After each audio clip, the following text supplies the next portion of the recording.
Welcome to One Word a Day. I'm Sophie, your pilot into the universe of Chinese. Let's dive in. Today, we're going to talk about the third core skill an educated man in ancient China should have, which is calligraphy. Um, in the Western world, I'm not sure like your handwriting really say too much about you. Probably you do, I guess. But in ancient Chinese, handwriting used not okay.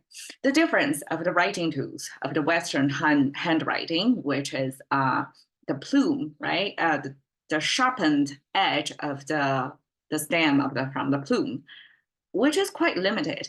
Versus Chinese have brushes of all gauges, different thickness of the brushes, and soaked in the ink, like the full brushes, um, like fully ink soaked brushes can make all kinds of widths or expressions.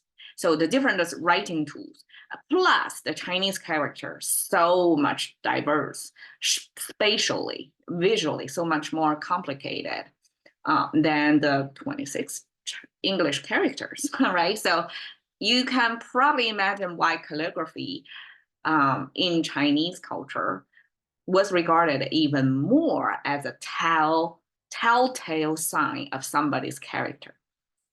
We often say 字如其人, the handwriting of you look just like you. like your personal output of how things look, the language of yours, you put it out there on a 2D form out there for people to see, almost like that's a channel to look at you as a person. And so you can probably imagine throughout the thousands of years of history, as we have, complicated characters and all the technology about this ink and brush maturing and the generations of literary men, like everybody of them are kind of required to have a good handwriting.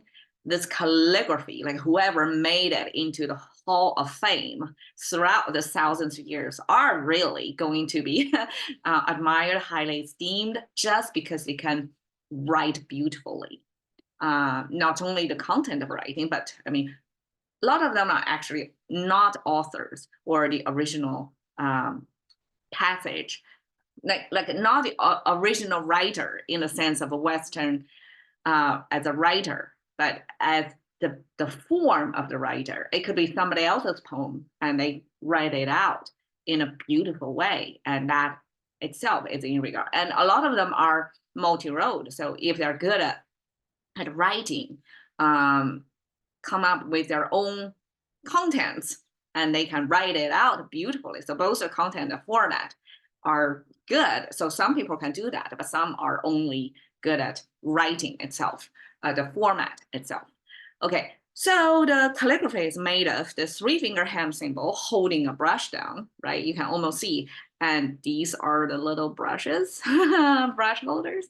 And then the bottom, actually here, this with a horizontal line. Okay, this need to be close. So the accuracy level of Chinese character, you notice I have to close it. There's no gap in here. And over here, I have to keep the gaps here. You cannot touch it on the edges. Quite strict in a certain way. So this means this plus this line means white.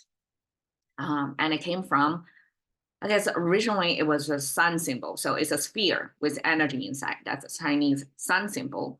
And the sun ray came in, irradiating from the sun. That's the color of white. That's how Chinese define white, is the color of the sun. And the sun color, same like in English, we use illuminate to mean, oh, you're enlightened. You finally see some truth before you were in the dark. In that sense, Chinese use white color to mean you shine light on something. And then this, okay, this thing, this thing, my understanding, this is totally my theory now. This almost like a cross sign, kind of this looking thing. means you sort it out, because the beginning of understanding of something is to make distinction of things. So if you can classify things, if you can find out the main features about something, basically, if you can latch onto some dimensionalities between things, and you say, according to this aspect, dimension one, these two are different in this way, and then you have dimension two. However, you can distinguish that. Okay, so this sorting out things, like separate things, and the sunlight illuminate things together, this whole thing called 者, pronounced as 者.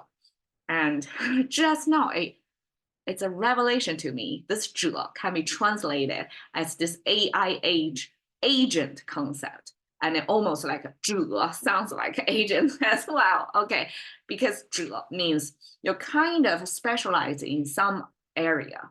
Nobody of us are all not knowing. Like we only know a sector of things. And this 者 are specialized in sorting out and shed light on a certain domain of knowledge. And Chinese use this 者 actually paired with all kinds of action words, like 舞者, like dancers, people who sort it out in dancing, even if their expression and their way of to show that they know dancing is by dancing, the movement. So movement is kind of like a language or something, right? That's another topic. But 学者, like people who are good at going to the books and digging out information, like ChatGPT summarizing me something. Yes, that's 学者. And 记者, people who are noting down things, who are journalists. So Chinese have all kinds of action word paired with 者. So in that sense, it's perfectly meant to be agent translation. Just revealed to me. Anyways, that paired with the hand holding pen, that means you're authoring something. So this is 者. This whatever domain, it was not specified, but it's like agent concept, like somebody who is well, who knows so well, specialized in a certain domain, knowledge, they are writing down things. And so that's writing.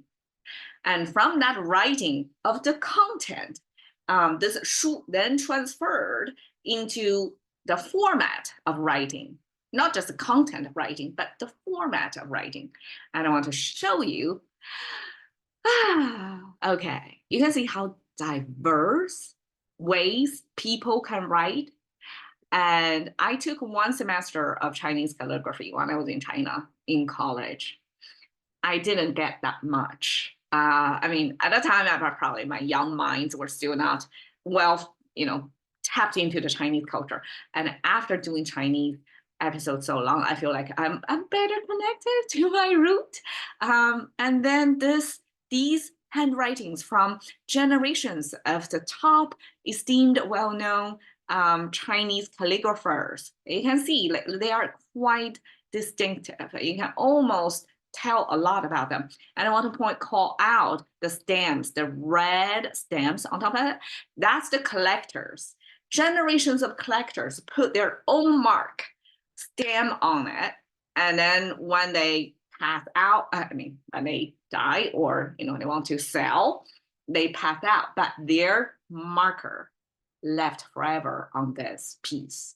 And that's how, I guess, artwork in China also gain value, because so and so, probably the collectors were famous themselves as well, used to own this according to this personalized stamp. I mean, isn't that fun? It almost like make the art piece resonating throughout the histories, and almost like this art piece is itself a vessel of time. Art appreciated by generations of collectors, and they collectively are creating this piece unique with timestamp, literally timestamp from generations. I just feel this is a beautiful way of how a society, a culture create and inherit, pass down their culture. This is literally the definition of a heritage. Each generation inherit the previous generation.